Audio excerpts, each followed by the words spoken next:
Thanks for joining us on Chicago Tonight, Black Voices. I'm Brandis Friedman. On the show tonight, everyone in this country deserves to be safe. U.S. Attorney General visits Chicago and says his office is doubling down on efforts to reduce gun violence. After resigning in the wake of Jaden Perkins' tragic death, the former chair of the State Prisoner Review Board gives his first interview.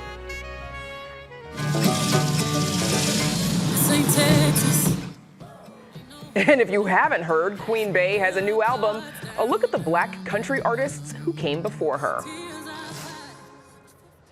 And now to some of today's top stories. Chicago's homicide rate is down, and the city's clearance rate for those crimes it is at its highest year to date in almost 10 years. That's the headline from the Chicago Police Department's monthly crime stats. Police say homicides are down 5% year to date, and through March, the clearance rate is 77%. That is the highest since 2015. That said, the number of shootings and shooting victims is up this March compared to March of last year. U.S. Attorney General Merrick Garland was in town today to talk about violence prevention. Matt Masterson will have more on that in just a few minutes. As the spring break travel season winds down, the Transportation Security Administration wants travelers to start thinking about what to pack for that summer travel season. Going to Florida, still can't bring the oversized sunblock. It's one of those things that has to be in the check bag as well. These are items that will slow you down when you're traveling. So think about that when you're packing your bags. TSA reminds air travelers that some items cannot get through security in your carry-on. For example, even though this gun is made of chocolate, it is a replica item and would have to go in your checked baggage. Same goes for bottles over 3 ounces, household tools, and self-defense items like those on your keychain. They all have to stay home or be checked, says the TSA. For more on what you can and can't bring, please visit our website. And multiple Chicago chefs are in the running for the coveted James Beard Awards, recognizing excellence in the food industry. This year, Anna Posey of Elska is up for Outstanding Pastry Chef or Baker, and Lula Cafe in Logan Square is up for Outstanding Hospitality. 2 other Chicagoans are competing for Best Chef Great Lakes. They include Sujan Sarkar of Indiana and Jenner Tomaska of Esme. This year's James Beard Awards are again returning to Chicago's Lyric Opera House on Monday, June 10th. Up next, Chicago gets a visit from the nation's top law enforcement official. That's right after this. Chicago Tonight, Black Voices is made possible in part by the support of these donors.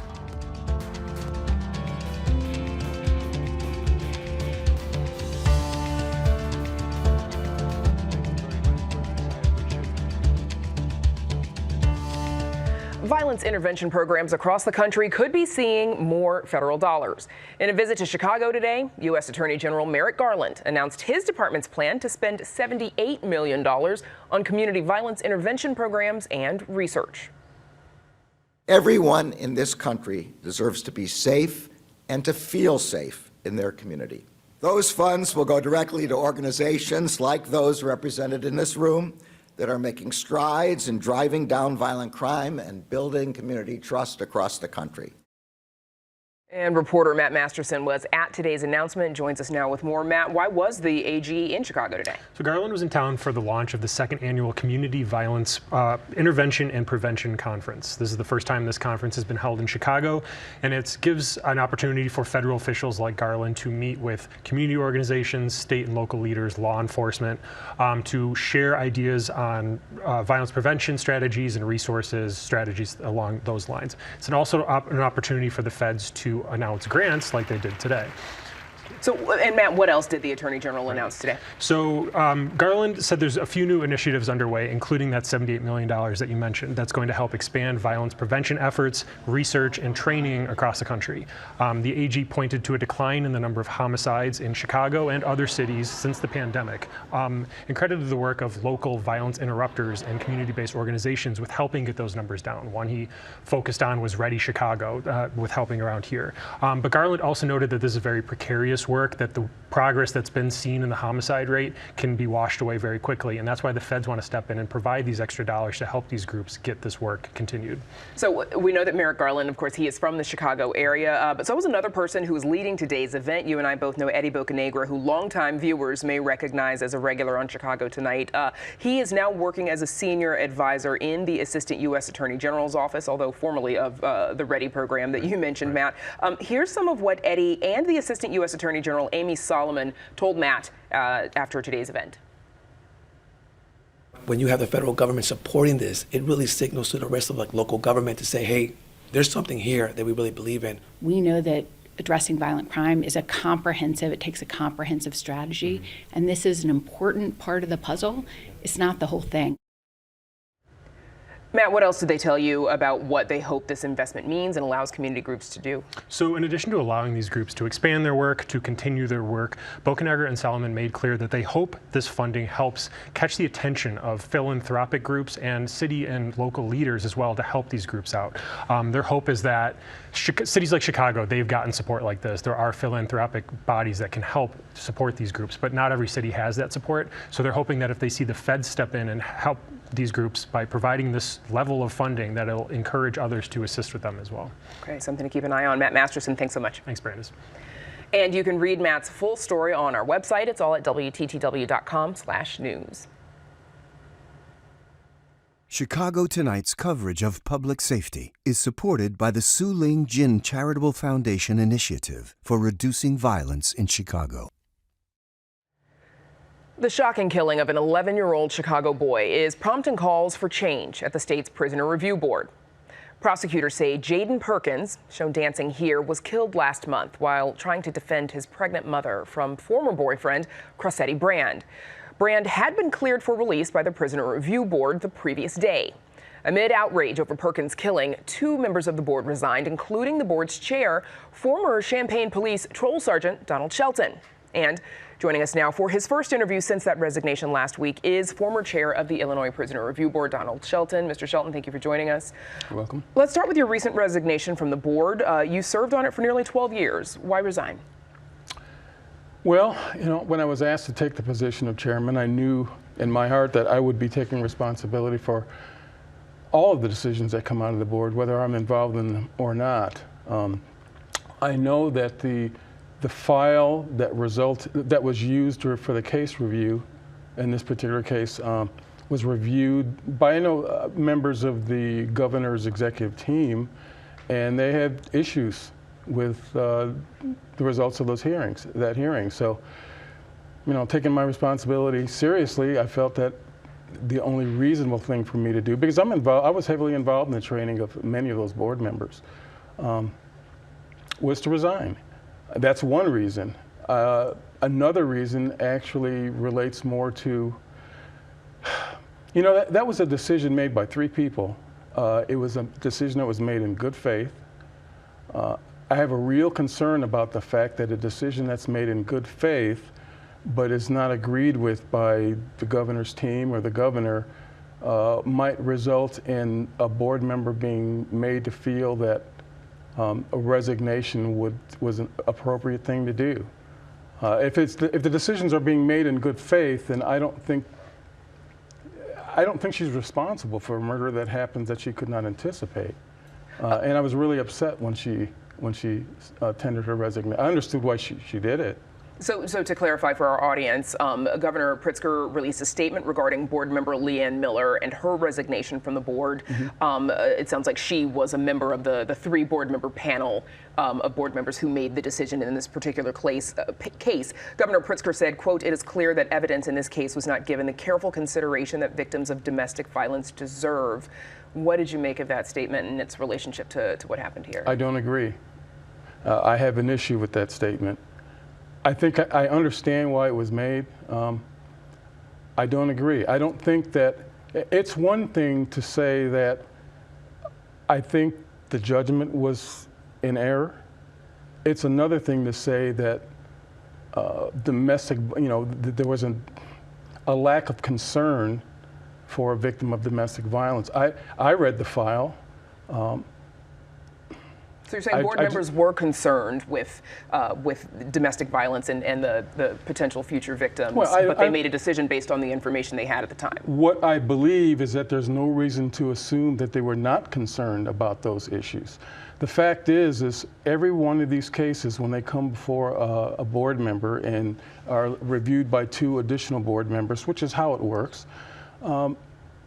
they have an obligation not only to hold the person that before them accountable for their actions, if they believe that's the appropriate point of view, they have an obligation to hold the state responsible for making its case to a preponderance of the evidence standard. Now that's a low standard, but it's still a standard. And I can't tell you how many cases in 11 and a half years where I had a gut feeling that, geez, I don't think I like this person. But I can't decide that a person is going to be held in custody and is a violator because I have a gut feeling that I don't, they're not a nice person. I have to meet a certain, the case needs to meet certain criteria. I have a responsibility to that person too, to honor his rights, to make sure that his rights are upheld. And that is what was done during the course of that case. So. Let's get in a little bit to the responsibilities, the duties of the Prisoner Review Board. Give us briefly, if you would, an explanation of the duties, the responsibilities. Oh, geez. There is no brief explanation, but the board members conduct a number of different types of reviews. We conduct, well, I say we, I'm not part of the we anymore. The board members conduct a review of those cases of persons who are eligible for early release at the 45-day stage, if they're convicted of a Class 3, certain Class 3 and all Class 4 felony offenses. They conduct these mandatory supervised release revocation hearings. That's what this was in the case of Mr. Brand.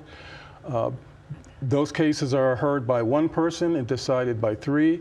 They conduct parole eligibility hearings. And of course, a lot of folks aren't familiar, or they don't understand that parole in the state of Illinois is different from the way most of us think of it. Most of the folks who are eligible for parole in Illinois were sentenced before 1978. Correct. And you mentioned mandatory supervised release. That is the situation under which most folks have had some time shaved off of their sentences through statutory and other means. Well, for starters, those persons on parole were, for the most part, serving indeterminate sentences. For example, 50 years to 100 years, 80 years to 160 years, 200 years to 500 years. And their release is determined by the board. They are the only individuals well, not the only, because we have new types of hearings now, but traditionally they have been the persons who the board members have to make a formal decision as a group, as an entire board, the majority decision rules, as to whether that person is going to be granted parole. If that person has served X amount of the sentence, they become eligible for annual review. Those cases then come before the board on an annual basis, for the most part, and those decisions are made by the entire board. Mandatory supervised release, which is really the new crop of hearings that relate similar to parole hearings, as I said, are decided by only 3 people. With 1 person conducting the hearing. Should there be, there's been some calls for more accountability for the Prisoner Review Board. Should board members have to explain or document their decisions when that panel of 3 is making a decision on whether someone could or should be released? Should they have to explain why they did or did not grant? I don't, as a rule, I'm not inclined to answer questions like that. My approach to the work up till now has been, what is my statutory obligation? Is this what we're required to do? Then I'm going to make sure that the board members do it. I'm going to make sure that I do it. That's my approach to being the leader of that organization when I was. As for what people think board members should have to do, those decisions are made by statute. Those decisions are made in negotiations between our legislators and our executive branch, and we'll simply do what the statute requires us to do. So then board members shouldn't be making the decision then based on their opinion of the initial crime or their thoughts on the crime that sent someone to prison in the first place? Well, what decision are we talking about? If we're talking about whether, in the case of MSR, The hearings that we're really talking about here are those persons who are brought back in custody as alleged violators of their MSR, because the board members don't decide if they go. They go up by statutory, as a matter of statute. It's not until they're brought back as an alleged violator that the board members now have a decision to make about, are they a violator? If they are not a violator, end of story. That person's going to be released because the board has decided he's not a violator, he or she's not a violator.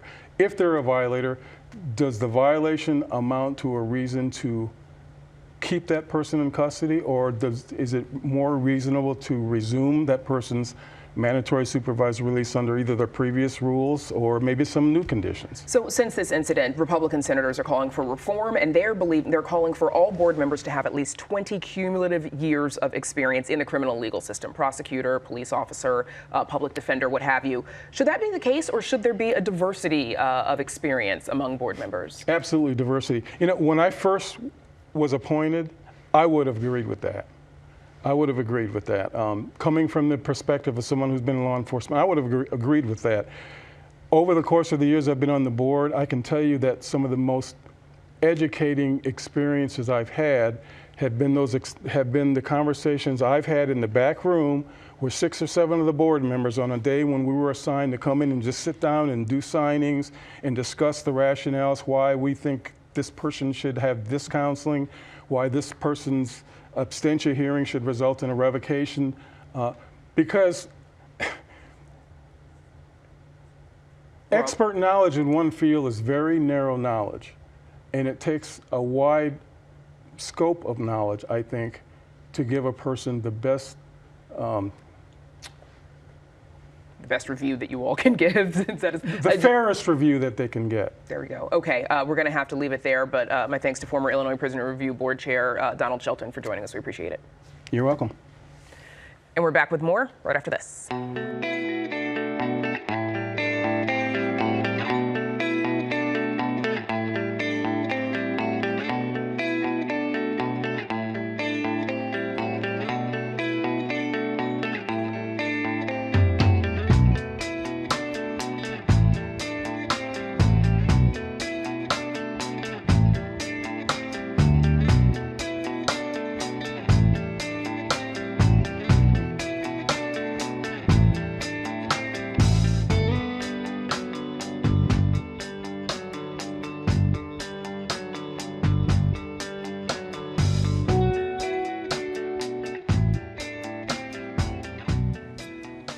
Ray Charles, Tina Turner, and now Beyonce. These are just a few of the artists known for their pop, rock, and dance sounds who also explored their Southern roots through country music.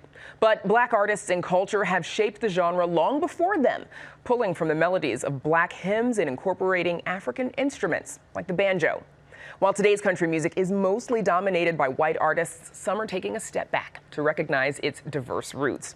Joining us now with more are Francesca Royster, professor of English and Critical Ethnic Studies at DePaul University and author of the book Black Country Music: Listening for Revolutions, and Grammy Award-winning country and folk artist Dom Flemons, known as the American Songster. I'm excited to have you both here. Thank you so much. So great to be here. There has been a lot of discussion about how this album, Beyonce's, Act 2, Cowboy Carter, how it bends genres. And she herself has said it's not a country album, it's a Beyonce album. I want to get your reaction briefly and then talk some more. But Francesca, what do you make of this album?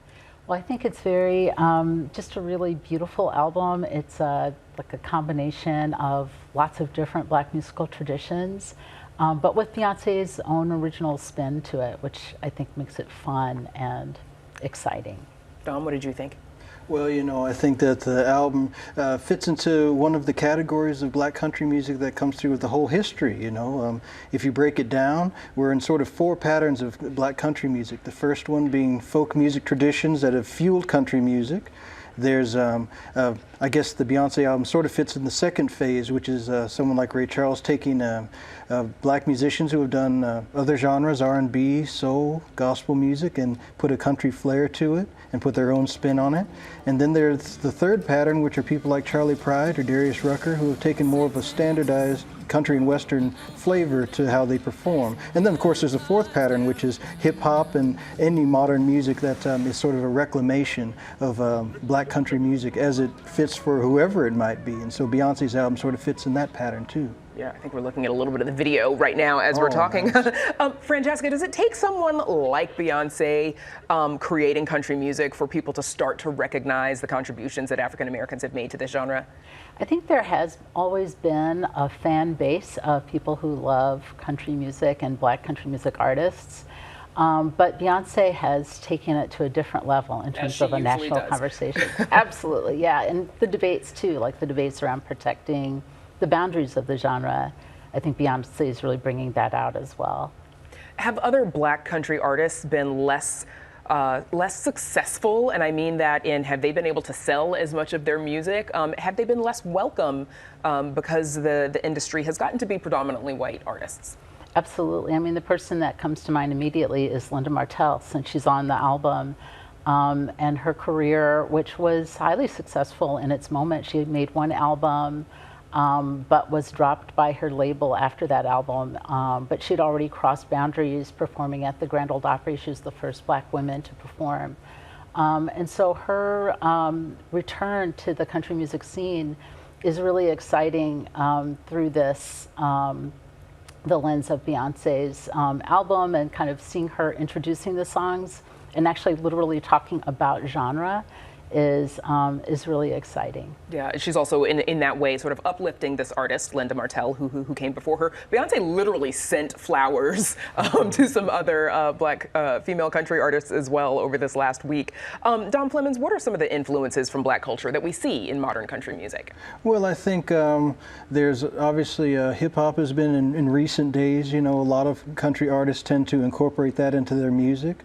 But when you also think about it, songs like Will the Circle Be Unbroken, for example, is a song that has black gospel roots. And when artists perform that song, that's something that is evoking black folk culture in a way that even though we might see a white artist on the surface level, it's still something that's rooted within black culture. So that's something there. Of course, I did my own work with my album Black Cowboys on Smithsonian Folkways, and I tried to make sure it was part of the National Museum of African American History and Culture so that people would never question black cowboys as a subject matter. So, you know, there's those are a couple of different ways. Dom, what brought you to the genre, to country and folk music? Well, you know, my dad was a big fan of country music. He was born and raised in Flagstaff, Arizona, which is in northern Arizona. And when he was growing up, there was just one radio station in town, and it would switch between all of the different genres. So my mom used to say that when he came down, he was the one black guy who would sing all the country songs. And so that was my introduction to country music. All right, so, and you're living it now. Francesca, same to you. What attracts you to the genre? Well, I definitely grew up in Nashville, where country music was all around. That would do it. And in the 70s, yeah, I mean, it was a part of everyday culture, popular culture. And then having a dad also who was interested in all kinds of music. He was a percussionist, or is a percussionist. And hearing about his work playing on different country music albums while he was there. And learning about those stories just made me curious. And then once I started looking into it, there were so many different kinds of artists out there. Storytelling is obviously a large part of country music, Francesca, but you've talked about not hearing your experience and your story in mainstream country music. Tell me a little bit more about that. Yeah, you know, it's really true that it's in the work of someone like Tina Turner or Linda Martell where I see African American history kind of being told and talked about, like the influence of the Great Migration. I see as an undercurrent in both of their albums, their country music albums. But now that I know, like, the work of Amethyst Kia, for example, or Rhiannon Giddens, or other folks who are really telling a kind of historically informed story about Black experience that can also be universal, I realize that there's actually even more out there. Dom, before we let you both go, what do you hope for the future of country music? Where do you think it's heading? Gosh, that's a hard thing to say. We were just talking about it backstage, that there have been so many new people who have come along. The conversations of black country music have shrunk down. At one point it was so few and far between to have conversations about black country music, and now it's shrinking down every year, and so there's just a plethora of new people, you know, and one of the things that's so amazing as well is to have African American performers doing country music. The idea of a tear in your beer can change the whole meaning of a song when an African American person performs it because of the cultural experiences. I think of just Linda Martell, the song Color Him Father, for example. Yeah. That song changes complete meaning when you have Linda Martell singing it because of the depth and breadth of the story. A lot more to listen to and talk about, but we have to leave it there. My thanks to Francesca Royster and Dom Flemons. I know you were just getting warmed up. And before we go, we want to invite you to a special event WTTW is holding later this month.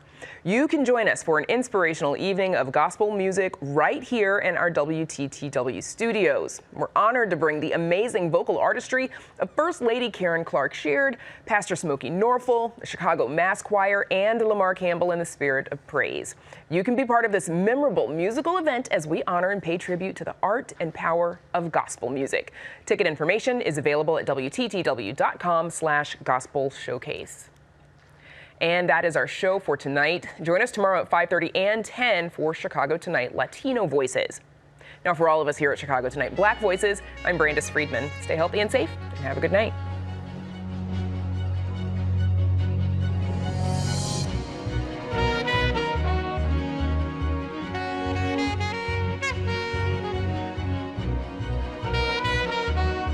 Closed